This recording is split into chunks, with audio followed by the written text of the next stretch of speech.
Sir ನಮಸ್ಕಾರ. ಈಗ ಕುಲದಲ್ಲಿ ಕೀಳ್ಯಾವುದೋ ಸಿನಿಮಾ ಮೂಲಕ ಬರ್ತಾ ಇದ್ದೀರಾ, ಹೀರೋ ಆಗ್ತಿದ್ದೀರಾ. ಅಂದರೆ ಫಸ್ಟ್ ಸ್ಮಾಲ್ ಸ್ಕ್ರೀನು, ಈಗ ಬಿಗ್ ಸ್ಕ್ರೀನು, ಜವಾಬ್ದಾರಿ ಜಾಸ್ತಿ ಆಯಿತಾ?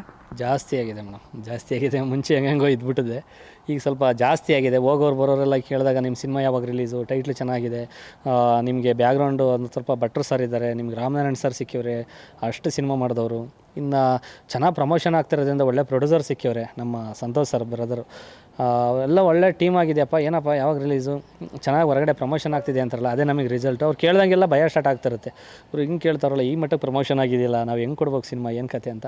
ಬಟ್ ಏನು ಅನ್ಕೊಂಡವ್ರೆ ಅದನ್ನು ಮೀರಿ ನಾವು ಒಳ್ಳೆ ಕತೆ, ಒಳ್ಳೆ ಡೈಲಾಗು, ಒಳ್ಳೆ ಆ್ಯಕ್ಷನ್ನು, ಒಳ್ಳೆ ಡ್ಯಾನ್ಸು ಎಲ್ಲ ಚೆನ್ನಾಗಿದೆ.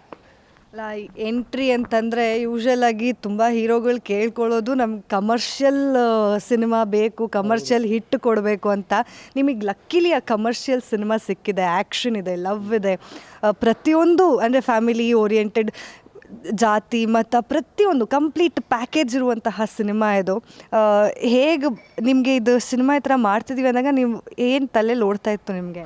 ಮೇಡಮ್, ನಾವು ಅದೇ ರೋಗಿ ಬಯಸಿದ್ದು ಹಾಲುವನ್ನ, ಅಲ್ಲ ರೋಗಿ ಬಯಸಿದ್ದು ಏನೋ ಇದಿಲ್ಲ, ವೈದ್ಯರು ಹೇಳಿದ್ದು ಹಾಲುವನ್ನ, ಆ ಥರ ನನಗೆ ನಾನು ಏನು ಅಂದ್ಕೊಂಡಿದ್ದೆ ಅದೇ ಥರ ಸಿಕ್ತು ಮೇಡಮ್.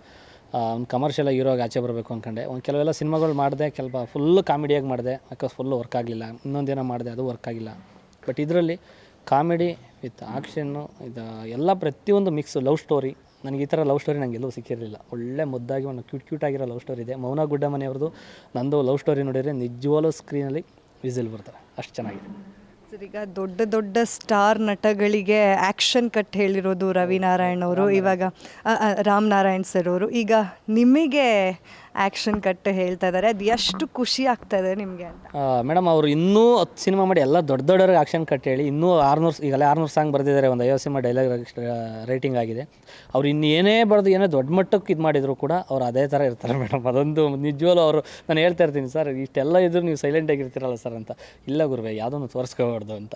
ಅದೊಂಥರ ತುಂಬಿದ್ದು ಕೂಡ ತಿಳ್ಕಲ್ಲ ನನಗೆ. ನಿಜವಲ್ಲೂ ಅವ್ರ ಬಗ್ಗೆ ಒಂದು ಒಳ್ಳೆ ಖುಷಿ ಇದೆ. ನಾನು ಕೆಲವ್ರನ್ನೆಲ್ಲ ನೋಡಿದೆ, ಯಾರೋ ಡೈರೆಕ್ಷನ್, ಕೆಲವ್ರನ್ನೆಲ್ಲ ನಾನು ಒಂದು 5-6 ಸಿನಿಮಾ ಮಾಡ್ಕೊಬಂದೆಲ್ಲ. ಕೆಲವರೆಲ್ಲ ಏನೂ ಗೊತ್ತಿರಲ್ಲ, ಅವರೆಲ್ಲ ಕಾಲು ಹಾಕೊಂಡು ಕೂತ್ಕೋತಾರೆ ಇವತ್ತು. ಅಂಥದ್ರಲ್ಲಿ ಇಷ್ಟೆಲ್ಲ ಗೊತ್ತಿದ್ದು ಇವರು ಒಂದು ಡೀಸೆಂಟಾಗಿ ಒಂದು ಸಿಂಪಲಾಗಿ ಬರ್ತಾರೆ ಅಂದರೆ ನಿಜವಲ್ಲೂ ಅದು ಗ್ರೇಟ್ ನಮಗೆ ರಾಮನಾರಾಯಣ್ ಸರ್. ನಾನು ಸುಮ್ಮನೆ ಹೊಗಳಕ್ಕಿಂತ ಏನೋ ಟಾಪ್ ಹಾಕಿಸ್ತಿಲ್ಲ, ಮನಸ್ಸಿಂದ ಹೇಳ್ತೀನಿ, ಒಳ್ಳೆ ಡೈರೆಕ್ಟರ್ ಸಿಕ್ಕಿದ್ರು.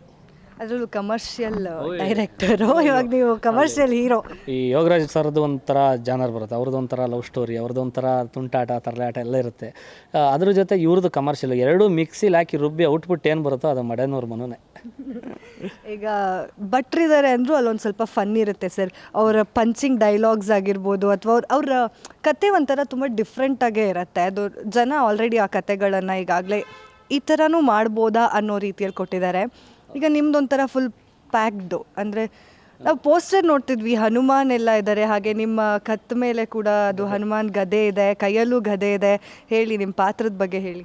ಇದು ಒಂಥರ ನಮಗೆ ಮೇಯ್ನ್ ಆಶೀರ್ವಾದ ಆಂಜನೇಯ ಒಂದು ಫಂಕ್ಷನಿಗೆ ಹೋದಾಗ ನಮಗೆ ಸಂತೋಷ್ ಸರ್, ನಮ್ಮ ಬ್ರದರ್, ಒಂದು ಫಂಕ್ಷನಿಗೆ ಕರೆದಿದ್ರು. ಅಲ್ಲಿ ಸಿನಿಮಾ ಮಾಡಬೇಕು ಅನ್ನೋ ಒಂದು ಡಿಸ್ಕಷನ್ ಇಡ್ತು. ಪ್ರೊಡ್ಯೂಸ್ ಮಾಡೋಣ, ಚೆನ್ನಾಗಿ ಮಾಡೋಣ ಅಂತ ಅಂದರು. ಅಲ್ಲಿಂದ ಯೋಗರಾಜ್ ಭಟ್ರು ಸರ್ ಒಂದು ಕನೆಕ್ಟ್ ಆದರು. ಅವರು ಒಂದು ಒಳ್ಳೆ ಕತೆ ಕೊಡ್ತೀನಿ, ಹುಡುಗ ಕಾಮಿಡಿ ಕಿರಡಲ್ಲಿ ಚೆನ್ನಾಗಿ ಮಾಡಿದ್ದಾನೆ, ಇವನಿಗೊಂದು ಬೆನ್ನೆಲುಬಾಗಿ ನಿಂತ್ಕೊಂಡು ಒಂದು ತೊಟ್ಟ ಚೆನ್ನಾಗಿ ಅವ್ನು ಬೆಳೆಸೋಣ ಅಂತ ಅಂದರು. ಅಲ್ಲಿಂದ ಇಬ್ಬರದ್ದು ಒಂದು ಕೆಮಿಸ್ಟ್ರಿ ವರ್ಕ್ ಆಗಿ ಒಂದು ರಾಮ್ ನಾರಾಯಣ್ ಸರ್ ಸಿಕ್ಕಿದ್ರು. ಆಮೇಲೆ ಎಲ್ಲರೂ ಸೇರಿ ಒಂದು ಟೀಮ್ ಬಿಲ್ಡ್ ಮಾಡಿ ಒಂದು ಒಳ್ಳೆ ಚೆನ್ನಾಗಾಯಿತು. ಅದಕ್ಕೊಂದು ಹೀರೋಯಿನ್ ಬೇಕು. ಅದಕ್ಕೆ ನಮ್ಮ ರಾಮಾಚಾರಿ ಸೀರಿಯಲ್ ಹೀರೋಯಿನ್ನು ಮೌನ ಗುಡ್ಡೆ ಮನೆಯವರು, ಅಲ್ಲೇ ಇದ್ದಾರೆ ನೋಡಿ, ಅವರು ಸಿಕ್ಕಿದ್ರು. ತುಂಬ ಚೆನ್ನಾಗಿ ವರ್ಕ್ ಆಯಿತು ಮೇಡಮ್ ಇದರಲ್ಲಿ. ಸರ್, ಹಾಗೆ ಇವಾಗ ನಿಮ್ಮ ಸಿನಿಮಾ ಮೇಲೆ ತುಂಬಾ ಎಕ್ಸ್ಪೆಕ್ಟೇಷನ್ಸ್ ಇದೆ. ಎಷ್ಟರ ಮಟ್ಟಿಗೆ ಎಕ್ಸ್ಪೆಕ್ಟೇಷನ್ಸ್ ಇದೆ ಅಂತಂದರೆ, ಈ ಸಿನಿಮಾಲು ಕಾಮಿಡಿ ಎಲಿಮೆಂಟ್ಸ್ ಇರುತ್ತಾ, ಅಂದರೆ ಮನು ಅಂತಂದರೆ ಅವ್ರು ಸಖತ್ತಾಗಿ ಕಾಮಿಡಿ ಮಾಡ್ತಾರಪ್ಪ ಅನ್ನೋದು ಈಗಾಗಲೇ ಜನಕ್ಕೆ ಕೂತ್ಕೊಂಡ್ಬಿಟ್ಟಿದೆ.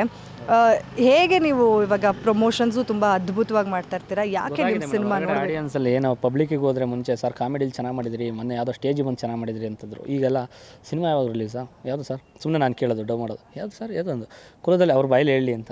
ನನಗೆ ಗೊತ್ತಾಗಬೇಕಲ್ಲ ಜಡ್ಜ್ಮೆಂಟು. ನಮ್ಮವ್ರು ಹೇಳೋದು ಬೇರೆ, ಎಲ್ಲರಿಗೂ ಗೊತ್ತಿರುತ್ತೆ ಸಿನಿಮಾ ಮಾಡ್ತಾನೆ ಅಂತ. ಬಟ್ ರೋಡಲ್ಲಿ ನಡ್ಕೊಂಡು ಹೋಗ್ತಿದ್ದವರು, ಮನೇಲಿದ್ದವರು, ಅಫಿಷಿಯಲ್ಸ್ ಎಲ್ಲ ಇವತ್ತು ಕುಲದಲ್ಲಿ ಕೀಳ್ಯಾವುದು ಮನು ಗೊತ್ತಾ ನೋಡಿ, ಅದರ ಒಂದು ಹೆಸರು ಹೇಳೋದು ತುಂಬ ಕಷ್ಟ. ಹಾಗಾಗಿ ನಾವೆಲ್ಲೋ ಒಂದು ಕಡೆ ತಲುಪಿದ್ದೀವಿ, ಎಕ್ಸ್ಪೆಕ್ಟೇಷನ್ ಜಾಸ್ತಿ ಇದೆ. ಈ ಸಿನಿಮಾದ ಪ್ರಮೋಷನ್ ಈಗೇನು ಎಲ್ಲ ರಿಲೀಸ್ ಅಂತ ಅಂದ್ಕೊಂಡವ್ರೆ, ರಿಲೀಸ್ ಆಗದಲ್ಲಿ ಈ ಮಟ್ಟಕ್ಕೆ ಪ್ರಮೋಷನ್ ಮಾಡ್ತಾಯಿದ್ದೀರಾ ಅಂತ. ಇದು ಇನ್ನೂ ಪ್ರಮೋಷನ್ ಚಿಕ್ಕದಾಗಿ ಮಾಡಿದ್ದೀವಿ, ಬಟ್ ಜನಗಳಿಗೆಲ್ಲ ದೊಡ್ಡದು ಅಂತ ಅನಿಸಿದೆ. ಬಟ್ ಇನ್ನೂ ದೊಡ್ಡ ಮಟ್ಟಕ್ಕೆ ಪ್ರಮೋಷನ್ ಆಗುತ್ತೆ. ಸಾಂಗ್ಸ್ ಎಲ್ಲ ತುಂಬ ಚೆನ್ನಾಗಿ ಬಂದವೆ. ಮನೋಮೂರ್ತಿ ಸರ್ ಸಾಂಗ್ ಚೆನ್ನಾಗಿ ಬರೋತ್ತಿಗೆ ಒಳ್ಳೆ ರೈಟಿಂಗ್ ನಮ್ಮ ಸಾಂಗ್ನ ತಗೊಂಡಿದ್ದಾರೆ, ಒಳ್ಳೆ ರೈಟಿಂಗ್ ಅಮೌಂಟ್ ಪೇ ಮಾಡಿ ತಗೊಂಡಿದ್ದಾರೆ. ತುಂಬ ಖುಷಿಯಾಗುತ್ತೆ. ನಾನು 15-20 ಸಾಂಗ್ ಬಿಡ್ತೀವಿ ಒಂದು. ಮುಂದಿನ ತಿಂಗಳಲ್ಲಿ ಯಾವ ಡೇಟಿಗೆ ರಿಲೀಸ್ ಮಾಡ್ತೀವಿ ಅನ್ನೋದನ್ನು ನಾವು ಅನೌನ್ಸ್ ಮಾಡ್ತೀವಿ ಮೇಡಮ್. ಗ್ಯಾರಂಟಿ ನ್ಯೂಸ್, ಸುದ್ದಿ ಖಚಿತ, ನ್ಯಾಯ ನಿಶ್ಚಿತ.